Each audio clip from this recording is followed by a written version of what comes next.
Muito boa tarde a todas e a todos, a mais esta APM Talk, e hoje temos connosco o João Marinho Falcão.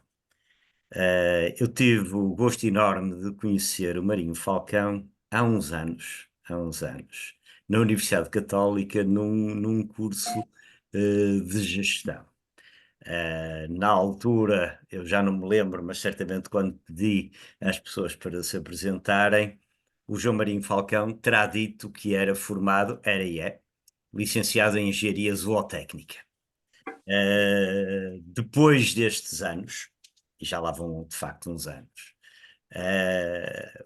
o João Marinho Falcão tem um percurso fabuloso, mas curiosamente não na área da Engenharia Zootécnica.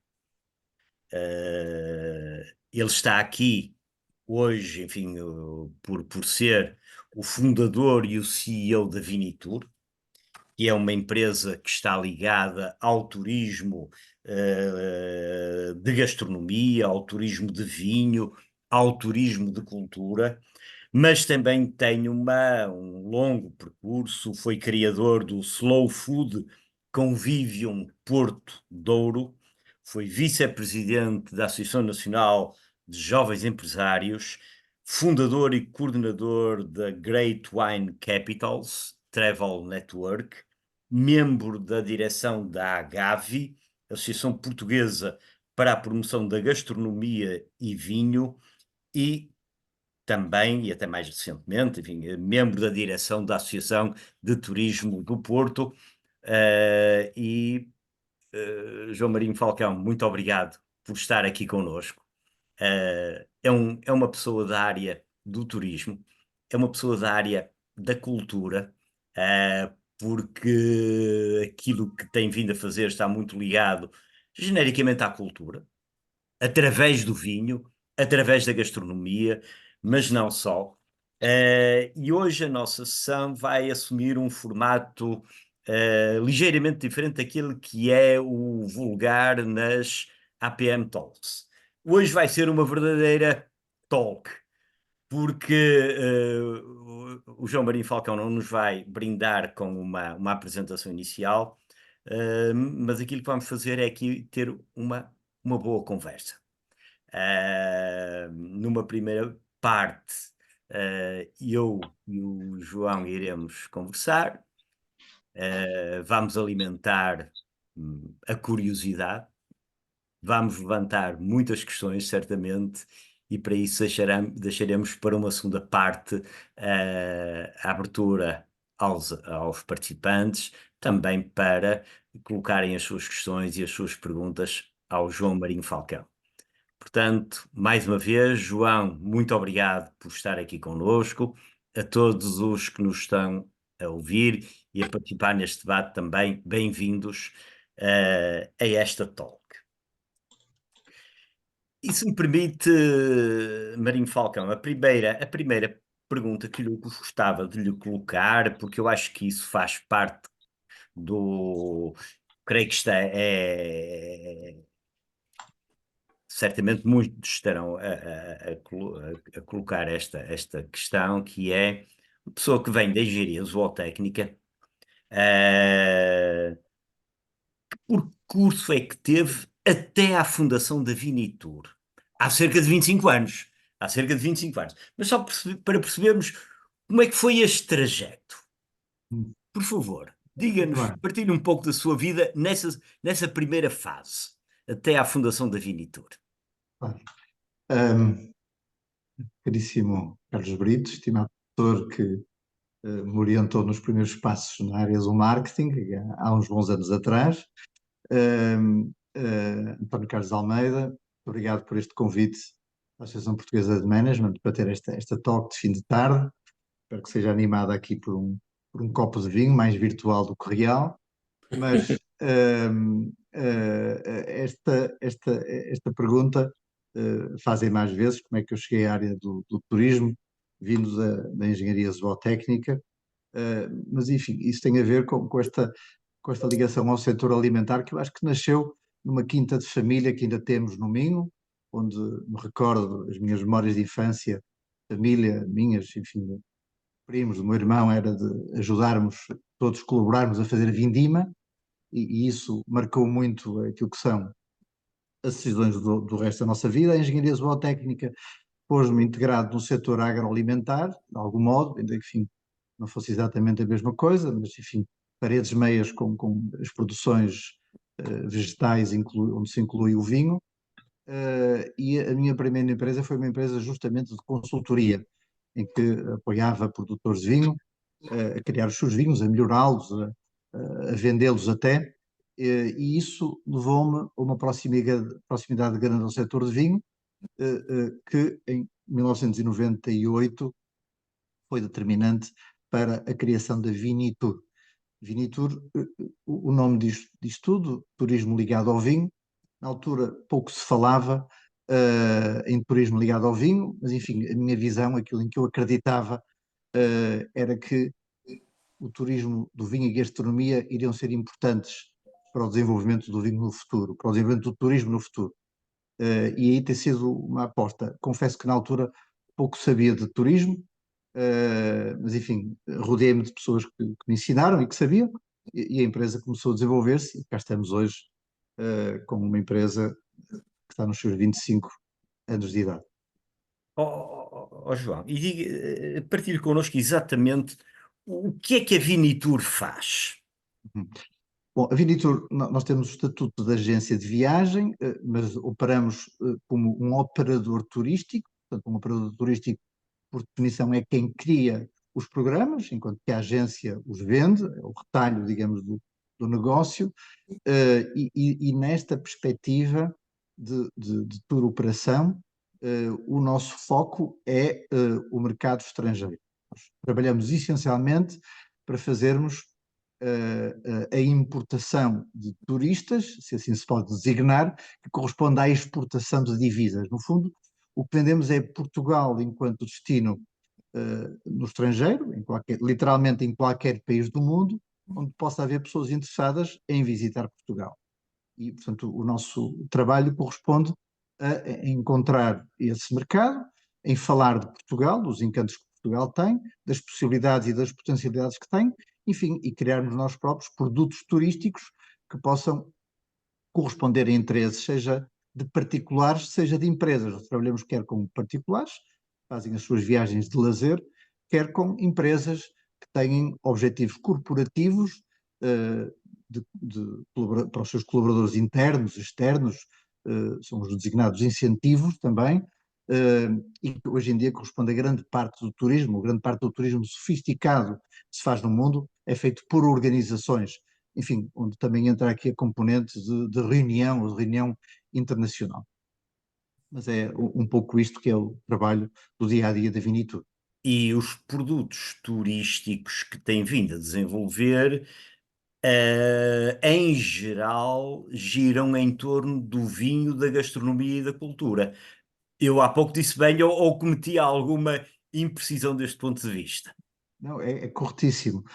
O vinho, gastronomia e cultura funciona para nós como um tema umbrella, não é? Portanto, é um tema no qual nós somos reconhecidos como uma espécie de referência em Portugal. Referência porque sim, fomos os primeiros, há 25 anos atrás, a lançar um tour operador com esta especialização de vinho, gastronomia e a cultura associada. Na altura ninguém falava nisso. Durante muitos anos, aliás, falámos sozinhos. Não se imaginava que isto pudesse ser o tema principal de um tour operador. Enfim, não se imaginava que pudéssemos captar turistas para Portugal, convencendo-os dos nossos méritos em termos de vinho e gastronomia. Enfim, eu acho que aqui nos temos que posicionar no estrangeiro, em que a nossa notoriedade nessa matéria no estrangeiro era bastante limitada, mas acreditamos nele, e, portanto, isso é um tema umbrella. Depois, ele concretiza-se em segmentos específicos.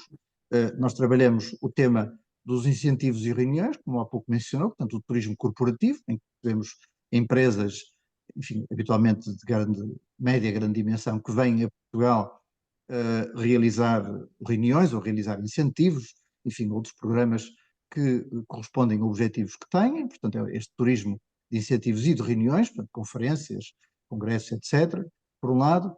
Temos um turismo de lazer, que é um turismo ligado a interesses mais próximos, digamos, do vinho e da gastronomia, pessoas que gostam de provar vinho, gostam de viajar à volta da cultura do vinho e que viajam com esse intuito, não é? Mais ou menos especializado. Enfim, há aqui depois uma gradação, há 3 níveis de interesses que estão hoje em dia identificados, de tipo de viajantes, desde o menos conhecedor e, portanto, para quem o vinho é parte integrante da descoberta cultural, até o mais especialista, que é um connoisseur de vinho, um wine collector, que viaja, que prova aprofundadamente e que compra também vinho, e, portanto, quer viajar. Mas são viagens, digamos, enquadradas mais no lazer. Há depois um outro segmento também que trabalhamos, que é um segmento muito próprio no turismo, que é o segmento de luxo, não é? Que tem formas específicas de se trabalhar, tem clientes próprios também e formas específicas. E depois, finalmente, temos ainda aqui um departamento relativamente recente, que é um departamento de aventura, não é? Departamento onde propomos que as viagens, sejam corporativas, sejam de luxo ou de vinho e gastronomia, possam ser feitas de um modo mais ativo, não é? Através de programas a pé ou de bicicleta. Temos, aliás, hoje em dia uma frota expressiva de bicicletas normais e elétricas, e é cada vez mais frequente hoje em dia termos pessoas que são gourmets, mas que são gourmets esclarecidos e ativos e saudáveis, que querem fazer viagens onde a deslocação, não em toda, enfim, em alguns casos, uma semana inteira em bicicleta ou a pé, noutros casos é 1 ou 2 dias, onde por vezes até a ligação de uma quinta para o hotel pode ser feita a pé ou de bicicleta, eh, dando este sentido de contacto com a natureza e de vida saudável. São os 4 departamentos que nós temos aqui na Vinitura. Portanto, mas sempre ligado ao mote do vinho e da gastronomia.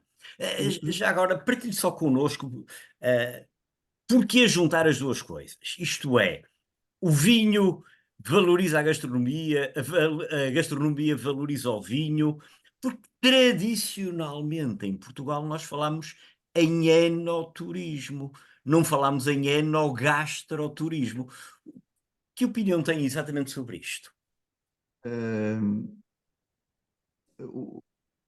os brasileiros têm uma expressão mais consensual que é enogastronomia, não é? Ok. Eles criaram esta designação. Nós aqui em Portugal temos o enoturismo, portanto, que é o turismo ligado ao vinho, em que o objetivo é a descoberta de produtores, nos produtores os seus produtos, os seus vinhos, provar, enfim, conhecer a origem do produto, mas não só, isso não se limita ao produtor, mas tem a ver com a descoberta da região e da cultura, em limite da cultura da região, nos eventos vínicos, nos museus de vinho, enfim, em toda a seção que a cultura da região tem, que decorre de ter sido uma região vínica. A gastronomia vive portas meias com isto, ou seja, realmente nós até em Portugal, para quem o vinho, para nós é muito consumido à hora das refeições. Nós temos pouca tradição de consumir o vinho fora das refeições. Os estrangeiros até têm mais do que nós, mas nós pensamos em beber vinho, ou mais ao almoço ou ao jantar. Enfim, prová-lo, temos provado noutras ocasiões. Mas como designação de produto turístico com reconhecimento internacional, é assumido o produto turístico vinho e gastronomia. Aliás, é um dos produtos turísticos do Pente. O Pente são os produtos turísticos nacionais que foram classificados como produtos estratégicos pelo Turismo de Portugal, e o produto vinho e gastronomia são um deles. Tem a ver com esta coberta do país, não apenas usando o sentido da visão e da audição, mas também o sentido do sabor, não é? E, portanto, é uma nova dimensão da descoberta do país. E aí os dois funcionam bem em associação, em parceria, em pairing, como se diz hoje em dia. Portanto, definitivamente, embora muitas vezes se utilize a expressão enoturismo, mas definitivamente, para quem pretende avançar neste negócio, a sua recomendação é, não separe aquilo que é quase indivisível, que é uma ligação, e às vezes, já agora deixe-me só até partilhar aqui também um pouco. Porque nós temos vinhos muito versáteis, enfim, não diria que vão com qualquer comida, mas vão com muita coisa. Mas temos outros que não são assim tão versáteis. Eu estou a pensar, por exemplo, num vinho verde tinto, que não é nada versátil, que não é nada versátil, mas se for com uns rojões, com umas papas de sarrabulho, e estivermos em Ponte de Lima, em frente ao rio, provavelmente é o melhor vinho, vamos dizer que é o melhor vinho do mundo. Mas é só aí. E peço desculpa desde já se houver aqui algum produtor de verde tinto. Mas estou a pensar bem ou estou a pensar mal, João? Não, é verdade, quer dizer, eu acho que há uma educação para o vinho, quer dizer, os produtores e o enoturismo, uma das virtuosidades que tem para o produtor de vinho é poder educar para o vinho, para o consumo do vinho. Aliás, as campanhas hoje de beba em moderação não é beba menos, é beba melhor, não é? Ou seja, beba com conhecimento, tem excessos, naturalmente, mas com conhecimentos. E é encontrar a ligação certa do vinho com a comida é importante, não é? Outro exemplo aqui, é difícil encontrar um vinho para o chocolate, não é? Justamente o vinho do Porto é O dos, Vinter, dos Vinter. poucos, exatamente, é dos poucos vinhos do mundo que harmoniza bem com o chocolate, não é? E, portanto, cá está, quem vem aqui ao Porto, como quem vai a Ponte de Lima, enfim, encontra vinhos diferentes, mas é interessante esta descoberta de um vinho particular e a harmonização também que nos dá um acréscimo de prazer, a harmonização adequada para esse vinho.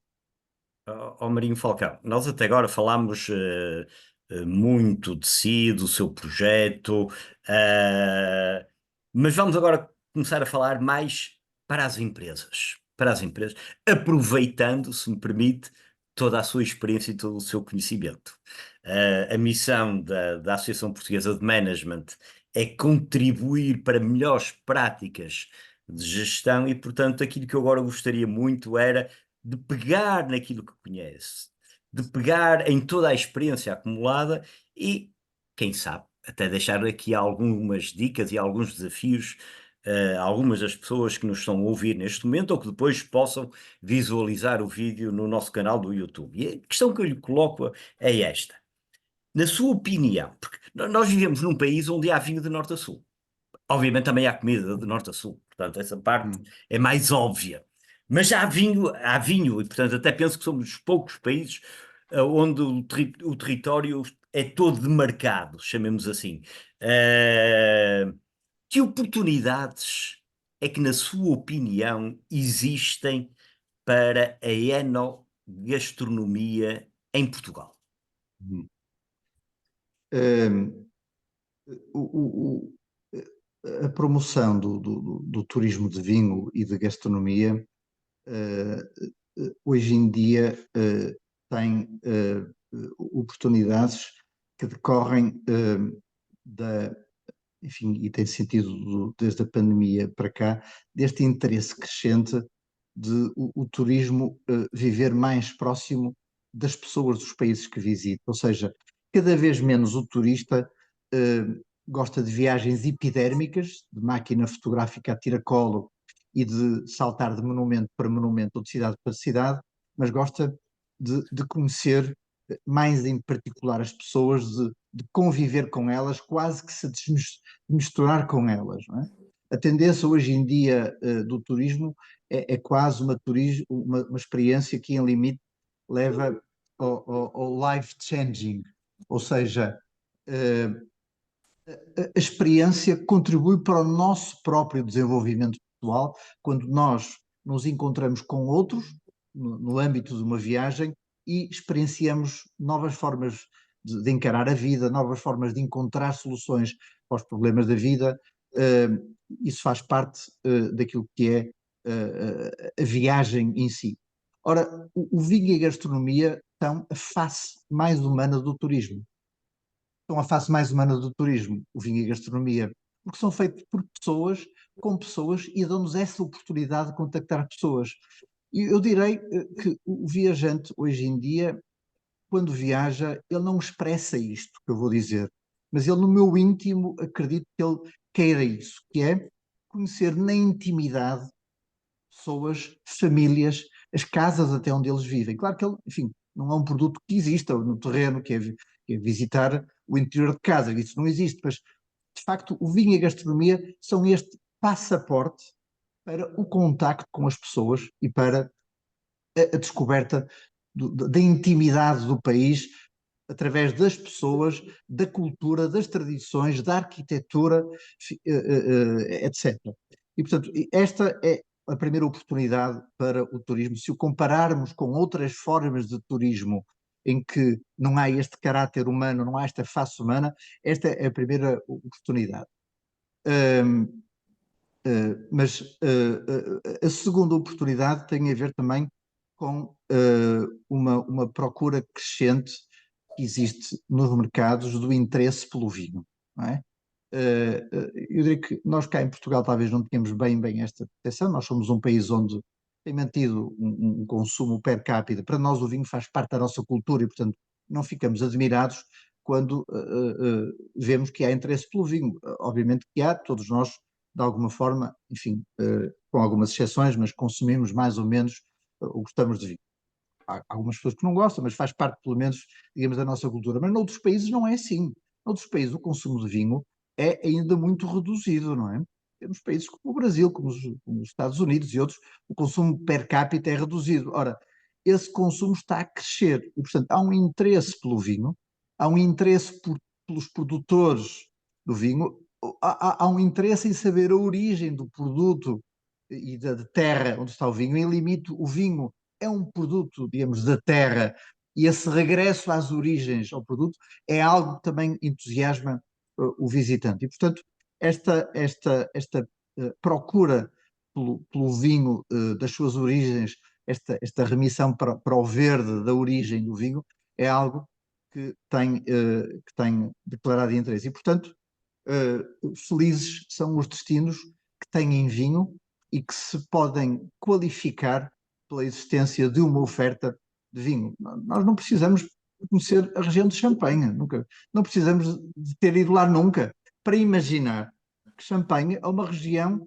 encantadora. Quer dizer, que deve ser interessantíssimo visitar os chateaus, os produtores, onde se faz champanhe. Enfim, só para dar um exemplo de um caso conhecido. Portanto, há aqui uma qualificação de territórios pelo facto de terem vinho. Não é? Imaginamos logo que há uma cultura antiga da produção de vinho. Nós temos aqui em Portugal uma cultura com mais de 2000 anos de produção de vinho, e isso tudo gera depois um desenvolvimento, enfim, aspectos como arquitetura, etc., literatura, tudo isso que tem a ver com o vinho. Portanto, estas, enfim, para não ir demasiado longo, mas estas são algumas das principais oportunidades e que são relativas novidades para a promoção do turismo de vinho e gastronomia.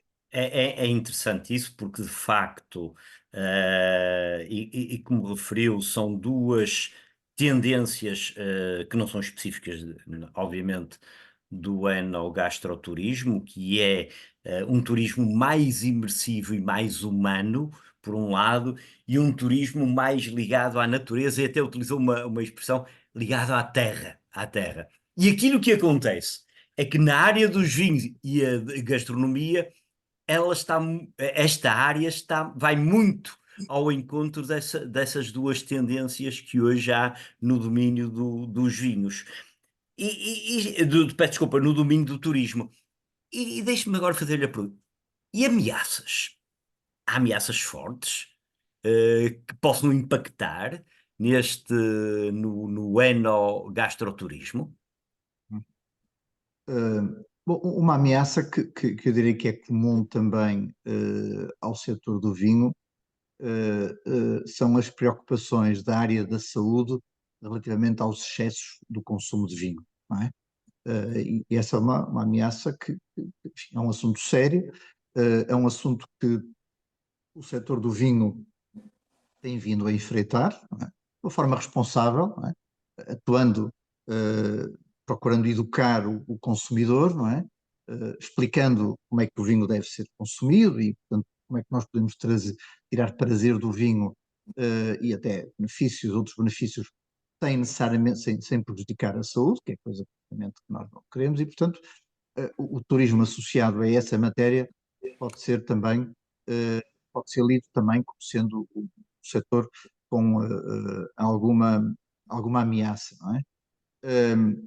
Mas, enfim, essa é uma delas. Uma segunda, que é uma ameaça de menor, enfim, numa outra escala, é que hoje em dia é mais difícil viajar com bagagens grandes, quer dizer, cada vez viajas mais com bagagens pequenas e, portanto, antigamente havia.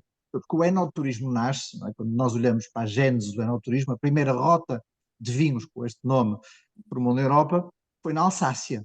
E essa rota formou-se porque as pessoas, quer, enfim, quer alemães, quer franceses, enfim, belgas e holandeses também, iam à Alsácia, enfim, para os alemães aquilo é França, Alsácia iam lá passar o fim de semana, para os franceses aquilo é França, mas é uma França pitoresca, com aqueles nomes todos meios alemães, e portanto nasce a rota de vinho da Alsácia em resultado das pessoas irem comprar vinho, não é? E os produtores abriam a porta e as pessoas compravam vinho. Ora, há ainda um movimento interessante de compra de vinhos para quem viaja, não é? Quem vai cá a Portugal quer comprar, mas com as limitações ao transporte de garrafas. Hoje em dia viaja-se muito nestes voos diretos em low cost, enfim, cada vez há menos pessoas, as pessoas tentem comprimir as bagagens, isso é uma ameaça e os produtores de vinhos sentem isso, vendem menos e tal. Um, essa é uma dimensão também que tem aqui alguma importância. Mas eu diria que há outras ameaças que são mais importantes do que estas, quer dizer, o facto de haver, como nós tivemos há 2 anos atrás, até há 2 anos atrás, uma pandemia, uma ameaça para o enoturismo, mas para o turismo todo em geral, não é? O escritório de onde estou hoje a falar esteve literalmente fechado durante 2 anos, não é? De março, 14 de março, até abril de 2022, 2022, esteve fechado literalmente, porque as pessoas estavam em casa sem trabalhar, o turismo praticamente parou, não é? E essa ameaça, pandemias globais, continua a parar, ouve-se falar ameaças também de grande escala, como conflitos mundiais, ou aqui na Europa, como temos, poderá também, esperemos que não degenere, mas poderá ser também uma ameaça. O turista é muito sensível, quer dizer, nós aprendemos recentemente, com a pandemia, que o turismo tem esta particularidade. O turista é extremamente sensível, por um lado, ainda que considere o turismo como uma necessidade cada vez mais primária. Quando olhamos para a pirâmide de Maslow, não é, das necessidades, o turismo tem vindo a crescer. Quer dizer, há muitos países, enfim, e todos nós, de uma certa forma, não conseguimos ter uma mente equilibrada e uma vida profissional e pessoal equilibrada, não tiramos as nossas escapadas para o verde, seja aqui em Portugal, seja para o exterior, e portanto, hoje em dia, o turismo tornou-se uma necessidade para, especialmente para países muito urbanizados e, enfim, onde o trabalho no dia a dia é demasiado pesado, o turismo é uma necessidade primária, mas uma necessidade iminente, mas ao mesmo tempo extremamente sujeita a aspectos subjetivos como a proximidade de um conflito bélico, não é? Isso é interessante, isso que diz, de facto. Também tem a ver com o aumento do poder de compra. Eu lembro-me quando era pequeno, os meus pais eram professores, portanto, enfim, pertenciam àquilo que poderíamos dizer uma classe média, e nós éramos felizes porque as nossas férias eram em Francelos. Para aqueles que não são daqui do Porto, Francelos é uma praia que fica a 20 quilómetros a sul do Porto. Ninguém ficava frustrado por não ir para o Algarve ou para as Seychelles ou algo mais exótico. Mas hoje as pessoas ficam frustradas, não é? Portanto, hoje se não vai para Cabo Verde já é um problema, ou quem diz Cabo Verde diz outro destino. É engraçado. E vamos deixar registado isso, porque eu acho que também é um desafio que se coloca a quem opera na área do turismo ou até quem está a pensar entrar aqui. Deixe-me agora colocar-lhe a questão do digital. Há pouco estava a falar da pandemia, o digital já vinha de trás, como é óbvio, mas a pandemia, enfim, democratizou, popularizou muito das ferramentas digitais. Do seu ponto de vista, a digitalização da sociedade, da economia, nesta área da enogastronomia, é mais uma ameaça? É uma oportunidade? Como é que a devemos encarar? Eu acho que influência da digitalização faz sentido, faz sentir mais nos modelos de negócio, não é? E na organização do negócio, mais do que propriamente na satisfação da necessidade que se realiza através do viajar, não é? Nós, enfim, eu diria que algumas viagens foram substituídas pelo digital, não é? Algumas viagens, algumas reuniões, até esta nossa reunião, por exemplo, hoje em dia faz-se tranquilamente aqui no digital. Eu diria que se fosse antes da pandemia, eu estaria em frente à plateia a falar e estaríamos no face-to-face, que neste caso é substituída pelo digital. Mas do ponto de vista da viagem, eu até direi que o digital, com as facilidades de comunicar destinos e informações sobre destinos e fotografias e vídeos, até imagens de qualidade sobre os destinos, isto é um fator que estimula mais as viagens, quer dizer, as pessoas não ficam indiferentes quando veem de um destino maravilhoso, Seychelles ou outro, um vídeo que nos captura, que nos toca, que nos quase induz a saber como é que se chega lá, não é? E, portanto, o caminho é por aí. Do ponto de vista da organização do negócio, de facto, o produto turístico é um produto de informação, é um produto que beneficia muito da informatização, não é? Os modelos de negócio hoje em dia assentam em plataformas. Enfim, nós sentimos isso, não temos bem às vezes a percepção, mas sentimos quando marcamos um hotel. Hoje em dia não precisamos de ir a uma agência de viagens marcar um hotel, nós próprios marcamos e vem a confirmação em segundos e pagamos também mais uns segundos depois e tudo está reservado e sem problema nenhum. E toda a operação, todo o back-office hoje em dia é um back-office que pode ser até organizado digitalmente. A própria inteligência artificial hoje em dia vai alterar esses modelos de negócio. Hoje em dia já é possível ir a um motor de busca e programar um itinerário completo de uma semana num determinado país com base nos nossos próprios interesses. Eles já fazem isso, já nos geram um itinerário, não é? Obviamente que eles, essas plataformas vão buscar informação que está disponível na internet, não é? E o futuro irá estar muito marcado por aí. Claro que vai haver sempre duas atitudes aqui, uma atitude mais de, enfim, de utilizar a tecnologia e, portanto, no fundo estarmos num turismo onde, digamos, mais pessoas estão, um pouco mais massificado, que utiliza essas máquinas de criação, ou então ter uma alternativa que é de pedir a alguém, podemos conversar, olha, diga-nos lá então o que é que acha deste destino e temos aqui uma, uma, uma, um approach mais boutique, mais individualizado, mais personalizado, através de uma conversa e não estarmos sujeitos aqui à seleção que a máquina nos faz das nossas opções de viagem.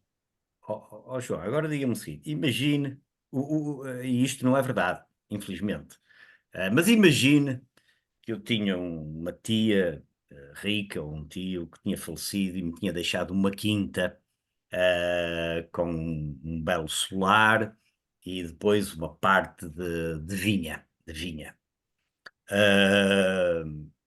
E, portanto, eu de repente vejo-me com aquilo nas mãos e, em vez de estar a vender o que quer que seja, estou a pensar até montar ali um enoturismo.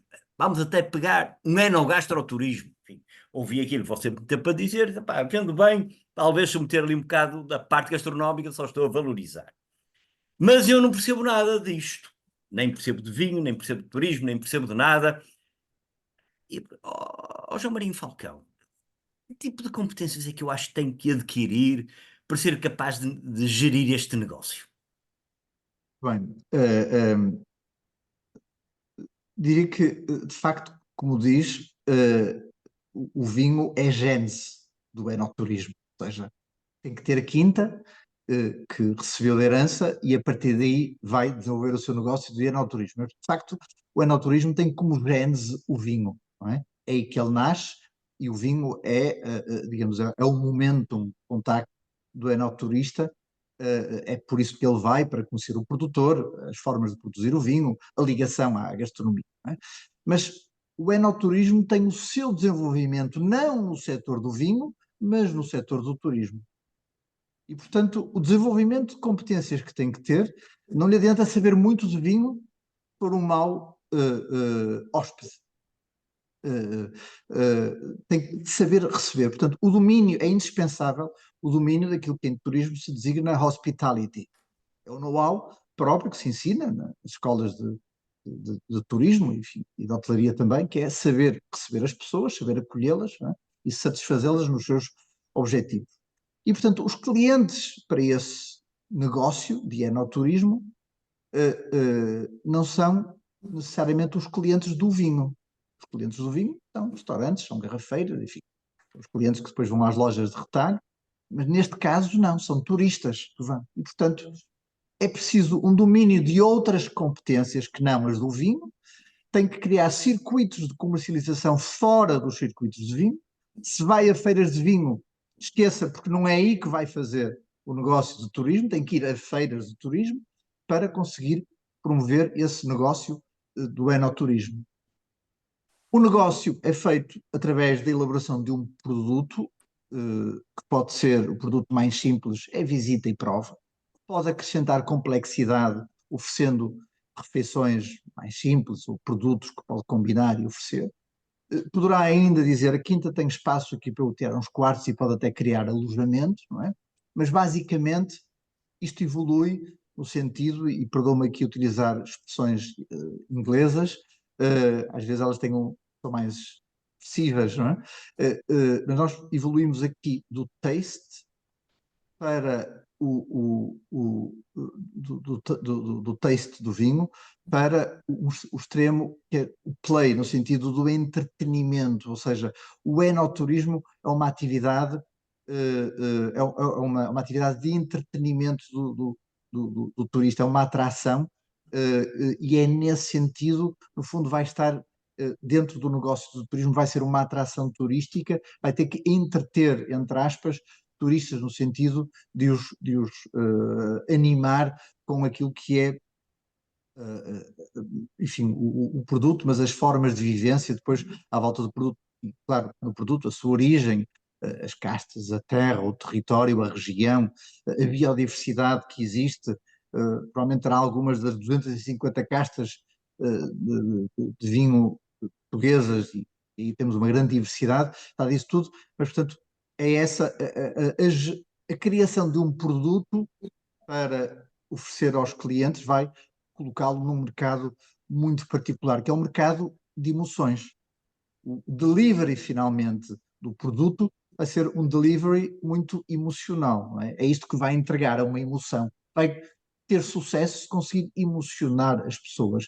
Isso às vezes pode não ter a ver necessariamente com a qualidade do vinho, ou seja, não precisa de ter o melhor vintage do vinho do Porto para emocionar. Temos vinhos mais simples que podem, se o produto for bem trabalhado, podem emocionar. E, portanto, é por aí que tem que fazer, não se esquecendo depois que precisa de estar em eventos na internet, enfim, em eventos com agências e operadores para conseguir promover o produto e a propriedade e essa oferta. Ou seja, claramente o negócio é turístico. O negócio é turístico. O vinho é o mote, não é? O vinho é o Justamente. mote, mas o negócio é turístico. E na realidade, e como muito bem acentuou, eu posso fazer o melhor vinho do mundo, posso ter uma vinha que é um espanto, posso ter um solar que é impecável e, no entanto, o meu produto turístico ser muito mau porque eu não tenho competências nenhumas em turismo. E já agora, deixa aqui que ninguém nos ouve.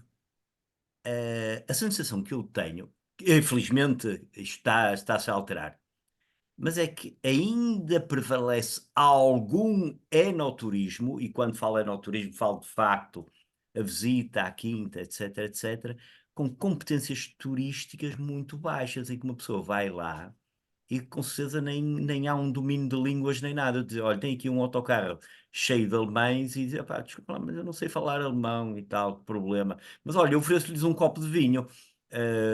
Isto ainda existe muito ou felizmente já são casos raros? Eh, Vamos ver, o enoturismo enquanto setor organizado, com uma oferta consolidada, está claramente em desenvolvimento. Portanto, nós encontramos aqui empresas em vários estádios, não é? Nós temos empresas que já trabalham com enoturismo há muitos anos, que começaram no vinho, começaram a abrir os seus centros de visita e portanto, proporcionando provas e portanto, melhorava aí o resultado do vinho, porque acabavam por vender vinho.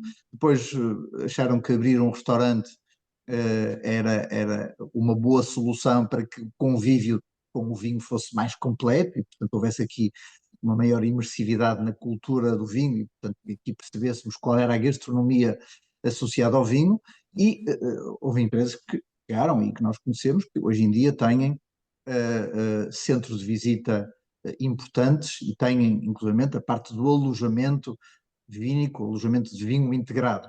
Estamos a falar desde hotéis, não é, com grande expressão, até quintas, onde, além das refeições, há alojamento e que são realmente locais de encanto para nós visitarmos. É como diz, as empresas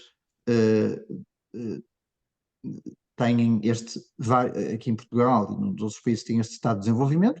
Há outras empresas em que o produtor de vinho ainda está a pensar se vai posicionar para oferecer enoturismo ou não. O facto de não ter atualmente enoturismo pode fazê-lo pensar, mas enfim, é normal que haja ainda que haja turistas que vão a quintas que não estão organizadas, por vezes são quintas que até têm notoriedade de vinho, não é? Quer dizer, têm vinhos de qualidade, mas por isso simplesmente não estão preparadas para receber não turistas, mas as pessoas querem visitar e isso acontece, não é? Nós temos produtores de vinho que não estão preparados para isso. A formação aqui em turismo é fundamental, as rotas de vinho existem em várias regiões do país e uma das suas funções também é identificar como é que podem apoiar o desenvolvimento do enoturismo dos seus associados e, portanto, dar competências através de formação para essas empresas se dotarem de meios humanos e serem capazes de receber pessoas adequadamente em casa. Obrigado. Nós vamos então agora abrir à discussão dos participantes. Já tem aqui uma pessoa que manifestou interesse em intervir. Antes de passarmos a essa fase, eu não posso deixar de agradecer toda a colaboração na organização desta conversa ao meu colega, ao meu amigo António Carlos Manso, vice-presidente da Associação Portuguesa de Management e que organizou esta talk. António Carlos, também lhe passo a palavra assim. Com muito prazer. Conheço o Marinho Falcão há muitos anos, desde quase a criação da empresa, quando começou, tinha também na altura um projeto na área do enoturismo, que hoje toda a gente conhece na cidade, e o Marinho Falcão foi realmente uma referência para o enoturismo em Portugal. É com grande prazer que mais uma vez, tenho o prazer de ouvir a sua dissertação sobre o tema, porque é realmente bastante profundo e tem muito de estratégia daquilo que eu acho que o negócio em Portugal, nesta área, devia ponderar. Gostava só, talvez, se fosse possível, colocar mais uma pequena nota de conversa, que é sobre turismo de incentivos, o turismo empresarial. Acho que Portugal tem ainda um espaço muito grande para crescer nessa área. As empresas fazem bastantes ações para os seus quadros e penso que nota-se um crescimento do mercado internacional também nesta área, mas ainda sinto talvez alguma reticência do mercado português em fazer turismo de incentivos no gastroturismo. Qual é a sua opinião, Marinho Falcão, nesta área? Porque acho que é uma área bastante importante e em bastante crescimento. O turismo de incentivos, que é o turismo corporativo, é uma área onde se sente que grandes e boas empresas investem como parte da sua estratégia, seja para colaboradores internos, seja para colaboradores externos. Hoje em dia sabe-se que a retribuição de uma relação, ou a retribuição que se pode dar a um colaborador interno, mais do que, enfim, o valor monetário, se for através de uma experiência que é um momento memorável e emocionante, é muito mais profunda do que simplesmente a remuneração, que, enfim, é sempre bem-vinda, claro, mas em si é pouco diferenciada das outras remunerações. Uma viagem é algo que fica marcado profundamente, se for uma viagem especialmente bem organizada, que fica marcado profundamente na memória, e isso é um elemento distintivo daquilo que a empresa pode oferecer a um colaborador. Do ponto de vista de colaboradores externos, há de facto desempenham um papel importante em empresas, isso vê-se muito em grandes empresas. O objetivo dessas empresas é tirar o relacionamento profissional com os seus clientes ou com outros parceiros dos momentos formais que acontecem durante o ano. E à volta de um simples copo de vinho, de uma viagem onde não se fala de trabalho e se fala de coisas simples da vida, e que se consegue organizar uma boa experiência de viagem também memorável, esses momentos que contextualizam a relação profissional são fundamentais. As empresas sentem muito isso, querem criar laços pessoais com os seus clientes, e esses laços mais pessoais não são em reuniões formais, são em momentos de descontração, de amizade, que em momentos de amizade que acontecem em reuniões de empresas. E, portanto, esse investimento que se faz pelas grandes empresas neste momento é um investimento altamente valioso. Algumas das empresas, no ROI, portanto, na avaliação da rentabilidade das viagens, comparam a situação de investimento e de não investimento nessa viagem e conseguem ter uma avaliação económica ou financeira muito clara daquilo que valeu essa viagem. Algumas outras empresas têm objetivos comerciais também, não é?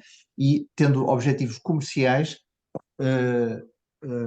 podem também avaliar a carteira de encomendas que decorre dessas viagens, não é?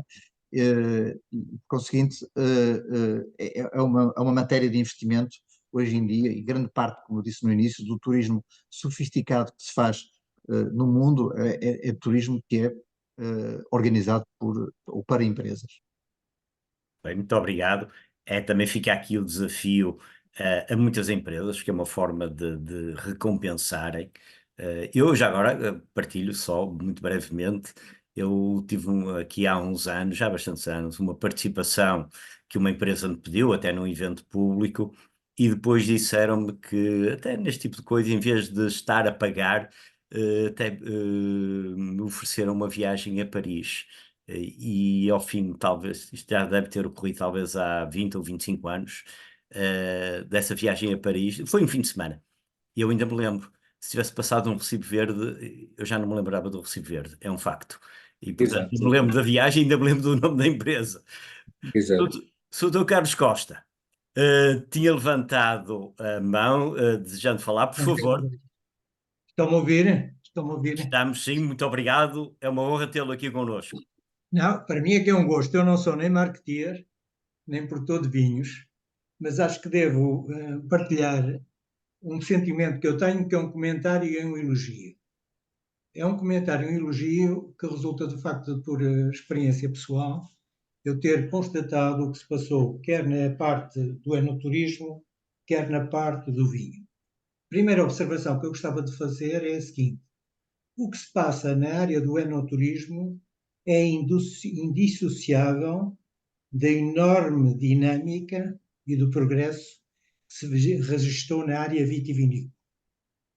E esse enorme progresso, que obviamente é o que motiva depois o interesse de visitar a produção e de experimentar ou fazer a experiência no local da produção, não era possível sem ter havido uma grande transformação nesse setor, que curiosamente vai convergir com a transformação que também se verifica na área da oferta turística, que é de uma abordagem passiva, que era também comum à indústria, que era a abordagem: nós esperamos-lo dentro da fábrica, ou esperamos-lo na quinta, ou oferecemos-lhe o vinho que tem, termos passado para uma lógica de,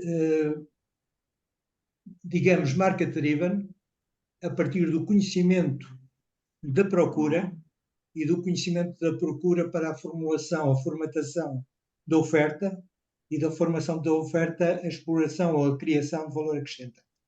Eu dou-lhes 3 exemplos para perceberem isto. O primeiro exemplo é, há 50 anos, 49 anos, eu tive uma experiência curiosa com o homem que foi o grande criador do vinho verde, da parte vitícola, que foi o engenheiro Galhano. Ele, à altura, era o responsável pela Comissão de Viticultura dos Vinhos Verdes. E aí surgiu uma conversa que me leva sempre a falar do síndrome Galhano. Atenção, é um grande elogio, eu tenho um grande apreço por este senhor, que morreu em 1991, mas lembro-me que estava com o engenheiro Flávio Martins, também era produtor de vinho, um dia, na Comissão de Viticultura da região dos Vinhos Verdes, e o engenheiro Flávio Martins, que era uma pessoa que tinha mais mundo, dizia para o engenheiro Galhano: você está a produzir um excelente vinho verde. Ele era o responsável, nomeadamente, da promoção do Alvarinho, mas há aqui um problema com a acidez do vinho, e os mercados do Norte, que são os grandes mercados futuros do vinho verde, precisam de um vinho adamado. Bom, eu não vou... É evidente que o vinho verde evoluiu nesse sentido, mas lembro-me da resposta do engenheiro Galhano, que era muito pela ideia do que era bom, era o que era genuíno. E o engenheiro Galhano respondeu ao engenheiro Flávio Martins, estávamos os 3, eu na altura era da Comissão Liquidatária da Federação dos Grêmios da Lavoura, e portanto estávamos ao lado, e estávamos os 3, e responde o engenheiro Galhano: pois, o vinho verde é assim como eu o faço. Se não o quiserem, bebemos-lo nós. Esta era a mentalidade há 50 anos. Ora bem, depois disso, houve uma grande evolução. Eu acompanhei a emergência dos vinhos de produtor do Douro, começando no vinho de Porto e depois passando para o vinho de mesa, e notou-se uma evolução notável do ponto de vista já não vitícola, mas do ponto de vista da produção do vinho em si. Já não é a cultura da vinha, mas é o produto final. E que foi fundamentalmente comandada por uma percepção do que era a procura no mercado. Do lado do turismo, eu tenho uma sensação que é que nós, com um atraso grande, estamos neste momento começamos a atravessar o Rubicão. E a atravessar o Rubicão corresponde a passar de uma atitude passiva, que é: temos a praia, temos a paisagem, eles chegam e agora organizam-se, para uma atitude ativa, que é: eu conheço o que o mercado quer, eu organizo a experiência que o mercado procura, e ao organizar a experiência que o mercado procura, eu não o liberto na natureza e não o forço a construir a sua própria experiência. E, no fundo, foi isso que nós ouvimos a propósito desta experiência. E estas duas experiências revelam uma coisa que é fundamental, estando nós num contexto de marketeers, que é uma transição muito grande do chão da fábrica para o mercado, do conhecimento do produto para o conhecimento do cliente, e depois encontrar o cliente que se adapta ao produto. E eu acho que este é o maior elogio que nós podemos fazer, quer ao setor vitivinícola português, quer ao setor turístico. Há aqui, no entanto, um problema, que é este: é que no setor turístico, infelizmente, a articulação entre os diferentes agentes envolvidos é muito mais difícil do que é no setor vitivinícola. De qualquer forma, o setor vitivinícola tem ainda um problema, que é: ele só consegue ter produtos premium se tiver uma massa vínica para produto corrente de grande qualidade. Não é possível ter um produto premium em cima de um vazio. Acabo dizendo o seguinte, e este é o ponto que eu gostaria de realçar, é que nós ultrapassamos o que eu chamo de síndrome Magalhães, se não o querem, bebemos nós, ultrapassamos o síndrome Magalhães no sentido turístico, porque passamos de receptores passivos para agentes ativos de experiência. Temos ainda uma questão fundamental, que é a da articulação entre agentes públicos e entre agentes públicos e agentes privados. Toda a gente sabe, por exemplo, que a grande transformação que está em curso nos Alpes é a passagem de um turismo de ski para um turismo de um turismo sem neve. E a passagem do turismo ski para o turismo sem neve foi a passagem também do turismo, a passagem para o turismo da bicicleta e do montanhismo. Só que isto implica 3 ou 4 coisas que são fundamentais. É preciso que haja uma articulação entre os diferentes agentes que fornecem o produto. A vantagem do enoturismo, felizmente, é que o agente que fornece a experiência digamos, não controla a totalidade da cadeia de valor, mas controla grande parte da cadeia de valor e, simultaneamente, organiza com os seus pares a forma de construir a oferta. Mas o problema é o mesmo sempre. Nós não estamos a oferecer um produto, nós estamos a oferecer uma experiência. Como disse o nosso orador principal, nós estamos a oferecer uma emoção, e para fornecer uma experiência e uma emoção, eu tenho que saber com que é que as pessoas se emocionam, o que é que as toca. E para saber o que é que as toca, eu tenho que as conhecer profundamente, do ponto de vista da sua dinâmica, eu diria, sociopsicológica. Última questão que eu gostaria de realçar, porque foi tocada e muito, muito bem, que é a questão do digital. O digital é uma ameaça e uma oportunidade. É uma ameaça porque torna a informação acessível e muitos mais locais em concorrência. É uma oportunidade porque também é um meio de diferenciação. A única coisa que eu acho que é preciso ter consciência é que o que acontece no turismo particular vai acontecer no turismo da empresa, que é, as empresas não vão promover congressos para partilhar informação, não vão promover congressos para discutir informação, elas vão promover congressos para promover espírito corporativo, para promover espírito de grupo.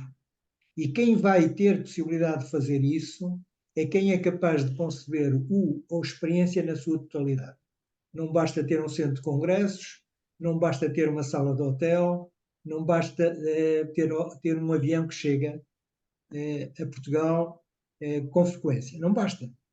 É preciso perceber muito bem e muito claramente que há uma articulação entre a parte emocional e a parte de chegada do visitante. E que esse tempo tem que ser profundamente estudado no sentido de ser preenchido, aliás, no sentido que o professor Carlos Brito estava a dizer, ou seja, criar uma experiência que se recorda. Aqui, neste caso, no caso do turismo empresarial, e aí estamos muito atrás ainda, as pessoas vão ter que perceber que os congressos que se faziam, que eram uma forma de difundir informação, foram substituídos pelo Zoom. O que vai ser necessário é outra coisa, que é colocar as pessoas em contacto e colocar as pessoas em contacto pessoal, que é aí que se vinculam. Mas isso não se faz em torno de uma troca de informação. Faz-se provavelmente muito mais em torno de uma visita guiada a uma região de vinhos e toda organizada no sentido de atingir um dado objetivo, do que propriamente no facto de isolar ou concentrar as pessoas numa sala de reuniões, porque isso já não interessa a ninguém.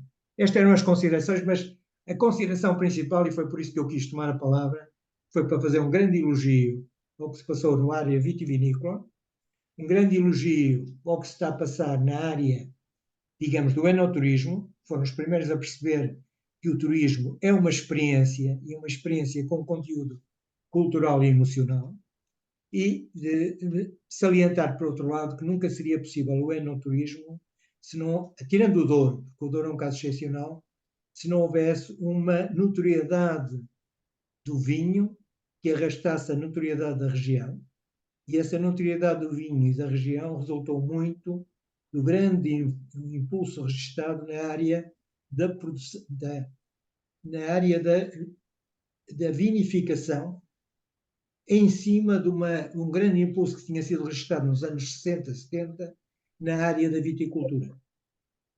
E, portanto, neste momento temos condições para fazer muito mais. Todos os outros setores turísticos são muito mais complicados que o setor do enoturismo, porque o setor do enoturismo controla, digamos, a cadeia de valor. Tem a quinta, tem o vinho, tem todas as questões, e tem a relação afetiva que motiva a visita. Os outros têm que construir, e eu não estou a ver em Portugal tanta apetência pela articulação dos diferentes pontos que hão de levar a essa experiência.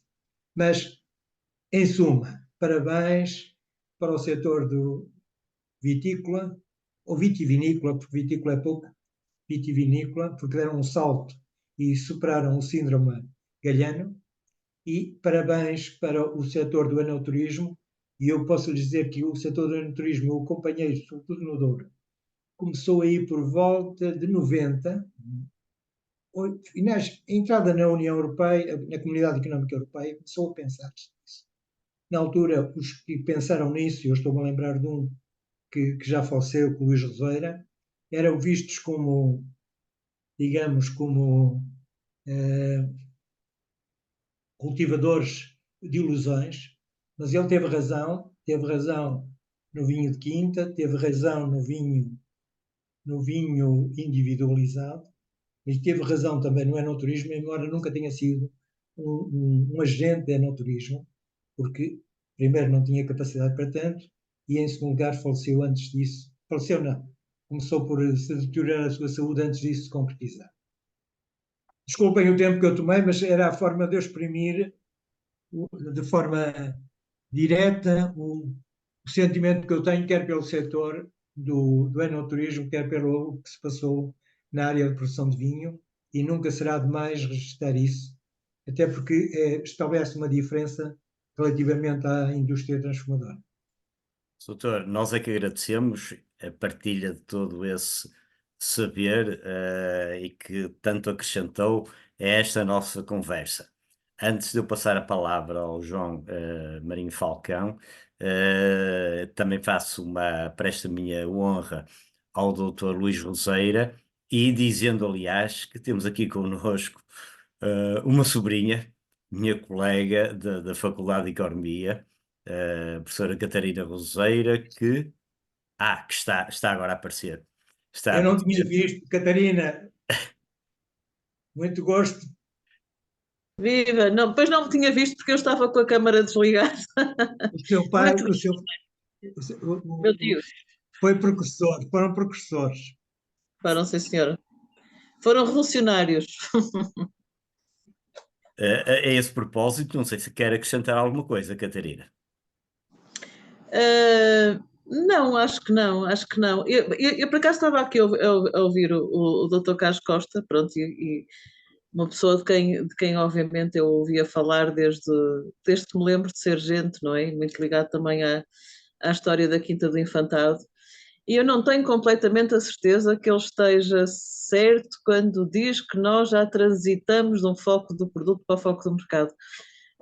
Vou dizer melhor, do foco do mercado para o foco do cliente. Adoraria que ele estivesse completamente certo relativamente a isso, mas ainda não tenho muita certeza. Acho que ainda estamos muito apaixonados pelos nossos vinhos. Pronto, já não estamos de facto naquela lógica de se eles não quiserem beber, bebemos-lo nós, mas acho que se calhar ainda temos que evoluir um bocadinho mais para sermos um bocadinho mais centrados no cliente.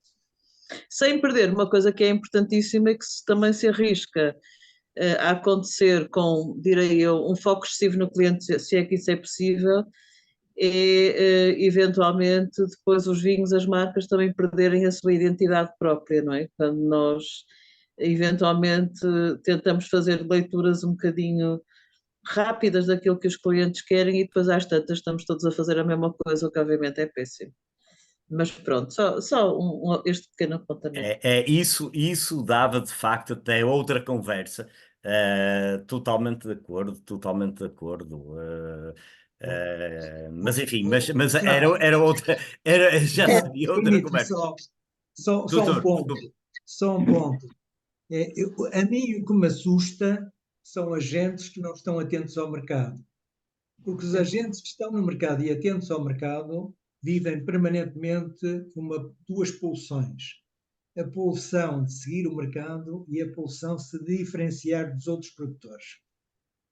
O que me preocupa é os que nem sequer estão no mercado e que pensam que têm o melhor produto em casa e que o mercado é que é ignorante e não o vai comprar. E que pensam que se todos soubessem o que era um bom, falando de um vinho bem particular, o que é bom era aquele mesmo que iam consumir. As pessoas têm que começar por perceber, primeiro, que consumir é uma aprendizagem. Segundo, é uma aprendizagem que tem dois lados. Tem o lado físico, eu estou a falar em geral, e depois tem um lado simbólico e imaginário. E que o lado simbólico e imaginário conta tanto ou mais do que o lado físico. Eu costumo dizer, se forem, agora não se usam gravatas, mas eu digo que usar gravatas durante muito tempo. Se fossem comprar gravatas, vissem gravatas fabricadas num desses países exóticos, de uma boa seda, nem por isso eu compravam, porque teriam muitas dúvidas que estivessem dentro dos parâmetros e dos padrões correspondentes à imagem que querem transmitir.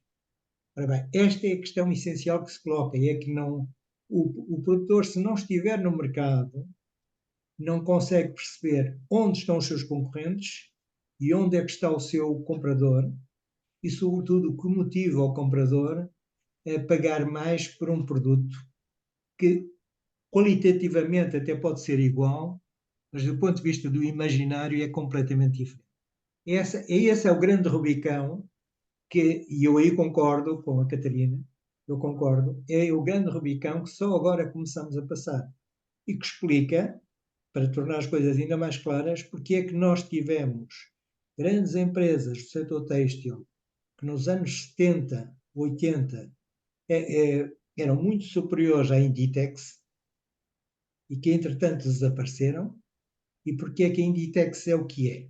Eu iria mais longe. Há uma empresa que desapareceu, que em determinado momento, quando o Sr. Amancio Ortega começava a sua vida, subcontratava a empresa do Sr. Amancio Ortega. O Sr. Amancio Ortega hoje é o que é, e a empresa em causa, já ninguém se lembra dela, só se lembra a nossa geração. Portanto, isto para dizer que a questão central é fazer esta translação do chão da fábrica para o mercado, mas que tem de ser uma translação com via de regresso, que é do mercado ao chão da fábrica. Porque se fica só do lado de lá, ficam apenas como vendedores, mas vendedores sem produto e, portanto, sem capacidade de diferenciação. Mas concordo, eu fui talvez mais generoso, mas no caso do enoturismo eu acho que posso ser generoso. No caso do vinho também já posso ser generoso em função do trabalho que foi feito, mas ainda falta fazer muito. Muito obrigado. Nós estamos a atingir quase o final desta nossa conversa. Também temos por hábito não alargar muito para além de uma hora. Eu vou pedir ao João Marinho Falcão, se nos quer dirigir umas palavras finais, nomeadamente um pouco até a pensar no futuro, daquilo que será o setor e alguns desafios que queira deixar aos participantes nesta conversa.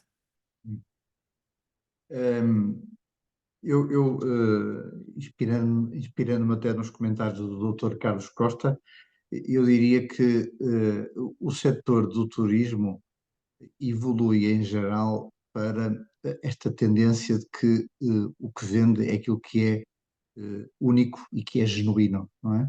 É isto que são os valores autênticos de cada país que estão na base da diferenciação dos destinos e do interesse crescente dos clientes, enfim, sem prejuízo de haver objetivos específicos de certas viagens que se fazem com outros intuitos, mas de uma forma geral é isto que nós temos e vivemos num país onde esta autenticidade, enfim, de uma forma geral ainda se consegue alcançar, mas dentro do setor do vinho, aquilo que foi uma dificuldade para muitos produtores de vinho foi a afirmação dos vinhos portugueses, baseado em castas autóctones, de se implantarem em mercados externos, explicar que é uma Touriga Franca, o vinho do Douro baseado em Touriga Franca, ou baseado num field blend, por exemplo, a um cliente internacional, foi coisa de monta, não é? Só que quando os grandes gurus do vinho começaram a descrever os vinhos portugueses como sendo realmente vinhos excepcionais, é que isto começou a ser acomodado pelo mercado e hoje em dia isto é uma ajuda preciosa. As pessoas vêm aqui a Portugal justamente com esta curiosidade de perceber, mas afinal, qual é o contributo da Touriga Nacional para os vinhos do Douro, por exemplo, e o que é essa Touriga Nacional, enfim, tudo isso. E, portanto, esta diversidade que nós temos da oferta de vinhos é uma ajuda grande para o enoturismo. Eu acho que os produtores de vinho, num primeiro momento e de uma forma mais imediatista, alguns podiam sentir mais confortáveis em ter as grandes castas internacionais como base dos vinhos, pelo menos era mais fácil de as comunicarem. Enfim, num segundo momento talvez se arrependessem, mas quer dizer, num primeiro momento isso parecia mais fácil, mas sem dúvida nenhuma que isso é um dos momentos distintivos e que ajuda o setor do vinho. Portanto, eu acho que manter no vinho esta característica do que é genuíno e do que é único português é fundamental, mas aquilo que dizia o doutor Carlos Costa é fundamental, a noção de mercado, ou seja, o irmos lá fora e regressarmos a Portugal, relativizarmos o nosso conhecimento, pondo-nos na pele de um cliente e percebendo como é que ele olha para o nosso país, não é? Isso é fundamental, esta criação de cultura, não só no enoturismo, mas no turismo e em qualquer área de negócio. Termos formação internacional é fundamental. A questão das reuniões que há pouco falava é justamente isto, quer dizer, a internet veio cumprir as necessidades de reuniões mais básicas, mas veio criar aqui realmente um desfazamento das necessidades de organizações de reuniões que hoje em dia são momentos enriquecedores humanos, porque justamente as pessoas estão lá não só para conversar, mas estão lá para se conhecerem, para trocar, e portanto o intercâmbio que existe é muito mais importante e muito mais intenso, e portanto há realmente aqui, se quisermos, um upgrade na forma como se olha para o encontro, ou seja, para justificar este consumo de petróleo para eu viajar e ter que compensar a minha viagem, isto tem que valer a pena, não é? Valer a pena, e portanto isso é avaliado hoje em dia também nas viagens internacionais. Tem que compensar uma simples conversa, faz-se aqui online. Mas enfim, eu não diria mais, não quero ocupar demasiado tempo de antena, já falei muito, fico à disposição para mais alguma questão ou algum outro momento nos possamos reunir à volta de um copo de vinho, em algum cocktail que a APM queira algum dia realizar, eu lá estarei. Sim, muito obrigado, João Marinho Falcão. Fica lançado o desafio. Um dia destes temos que, sobre vinho e turismo, organizar alguma coisa e nessa altura a promessa fica feita. Vamos ter uma parte experiencial no que diz respeito ao vinho, e portanto que acho que é excelente e que aqui, enfim, os meios que temos não nos permitem ainda ultrapassar esta barreira. Para terminarmos esta nossa conversa, eu passo a palavra ao meu colega, ao Dr. António Carlos Almeida. António Carlos, quer fazer o favor de encerrar a sessão? Chame só a atenção que o som está desligado, por favor. Pois, agradecer a todos os participantes, agradecer a excelente moderação também do Carlos Brito, como sempre, e ao Marinho Falcão um grande abraço de agradecimento. Como eu disse há pouco, é uma amizade de algumas dezenas de anos, de mais de 30 anos, e de um percurso fantástico em prol do enoturismo e do turismo vínico em Portugal, e agradecer-lhe sinceramente esta excelente conversa, que com certeza contribuiu para nos pôr a refletir sobre estes temas, para melhores estratégias para o futuro, para todos. E obrigado, Carlos Brito, também por as suas palavras. Obrigado. Obrigado a todos. Nós vamos mantendo o contacto. Estão todos nas nossas bases de dados e daremos em breve notícias sobre qual será o nosso próximo evento. A todas e a todos, o nosso muito boa tarde e obrigado. Boa tarde, obrigado. Boa tarde. Obrigado.